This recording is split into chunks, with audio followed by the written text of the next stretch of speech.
कल पटना के गांधी मैदान में एक हिस्टोरिकल रैली हुई। इसी दरमियान लखनऊ में भी यादव महासम्मेलन हुआ। आप अपने टीवी स्क्रीन पर दो शॉट्स देख सकते हैं। एक है लखनऊ का, जहां पर यादव महासम्मेलन हुआ, और यहां पर मोहन यादव,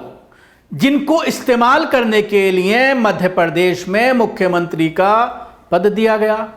ताकि वो यादवों को उत्तर प्रदेश और बिहार में पार्टी को वोट दिला पाएं, यादवों को पार्टी से जोड़ पाएं। लेकिन कितनी भीड़ है। पहला जो वीडियो आपको मैं दिखाना चाहूंगा, ये लखनऊ के यादव महासम्मेलन का है। मंच पर मध्य प्रदेश के मुख्यमंत्री मोहन यादव का भाषण शुरू भी नहीं हुआ था कि टेंट वाले ने खाली कुर्सियां समेटना शुरू कर दी। उसको लगा कि अब कोई नहीं आने वाला है, मैं अपना काम शुरू कर देता हूं। बड़ी संख्या में आपने कुर्सी मंगाई हुई हैं, सैकड़ों की तादाद में, लेकिन आए हैं कुछ लोग, इसलिए वो अपनी कुर्सियां समेटता हुआ, आप ये वीडियो देख सकते हैं कि टेंट वाला अपना वीडियो जो है कुर्सियां वो समेटता हुआ नज़र आ रहा है, जिससे आप अंदाज़ा लगा सकते हैं कि जो ये दावा किया जा रहा है कि अब की बार 400 के पार, कितना जो है सही वादा है, कितना सही दावा है। क्या 400 के पार भारतीय जनता पार्टी इसी तरह से जाएगी कि यादव का सम्मेलन बुलाया, और फिर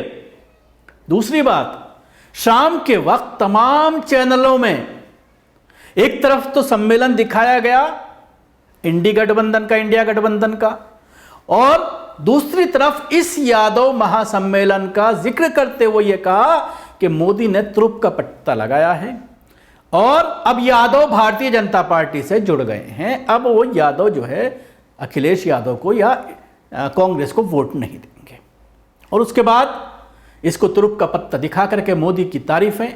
मोदी के खिलाफ जिस तरह के अल्फाज का इस्तेमाल किया गया कल गांधी मैदान से, उसको बार बार दिखा करके लोगों को यह बताना कि मोदी कितना प्रताड़ित है, कितना लोग उसको गालियां बकते हैं। लालू यादव की जिस तरह से जबान कल वहां पर फिसली, और उन्होंने ये तक कह दिया, परिवारवाद के ऊपर उन्होंने आरोप लगाया। उसके साथ ये कहा कि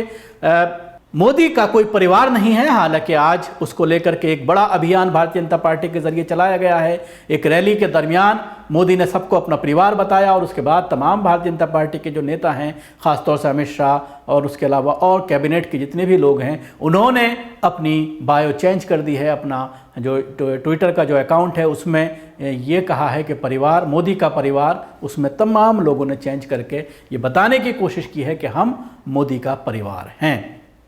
तो इस पर जिस तरह से कटाक्ष करी थी लालू प्रसाद यादव ने, और जिस तरह से वहां पर लाखों की संख्या में गांधी मैदान के अंदर लोग भरे हुए थे, और गांधी मैदान के जो चारों तरफ जो रोड है, उस रोड पर भी बड़ी संख्या में लोग मौजूद थे। एक रैली हुई थी देश बचाओ और दीन बचाओ के नाम से।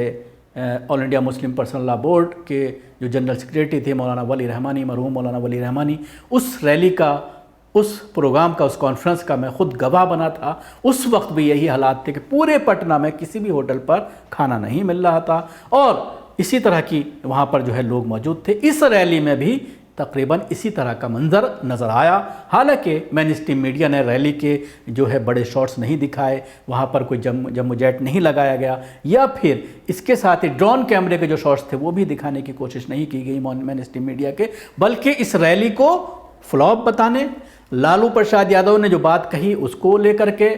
जिस तरह से उन्होंने दो बात जो महत्वपूर्ण तौर पर कही कि कोई परिवार नहीं है मोदी का, और दूसरा कहा हिंदू नहीं है, इन दो बातों को बार बार दिखाया। और उसके बाद लालू पर आरोप ये लगाए गए कि वो घोटालेबाज है, चारा खा गया, इस तरह की चीज़ें सोशल मीडिया पर चलने लगी। उसके साथ ही तेजस्वी यादव का भाषण जो था कल,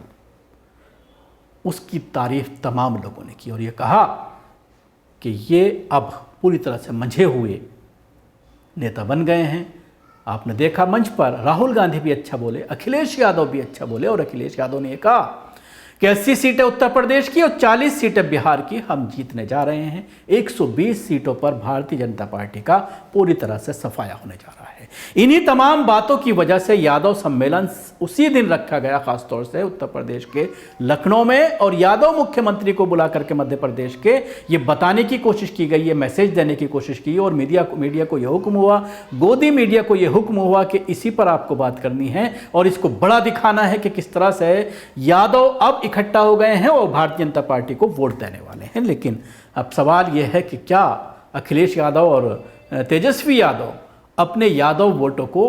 लोकसभा के इलेक्शन में खासतौर से अपनी पार्टियों को दिला पाएंगे, इंडी गठबंधन को दिला पाएंगे? ये भी एक बड़ा सवाल है, क्योंकि पिछले लोकसभा इलेक्शंस पर अगर आप निगाह डालें तो उसमें ये देखने में आता है कि मुस्लिम तो पूरी तरह से इन पार्टियों को वोट देता है, लेकिन इनका जो बेस वोट है, जिसके लिए ये काम करते हैं, जिनकी ये भर्तियां करते हैं जब मुख्यमंत्री हुआ करते हैं, जिनके लिए ये काम करते हैं, तमाम थानों में सिर्फ यादव ही नजर आते हैं एसओ के तौर पर, लेकिन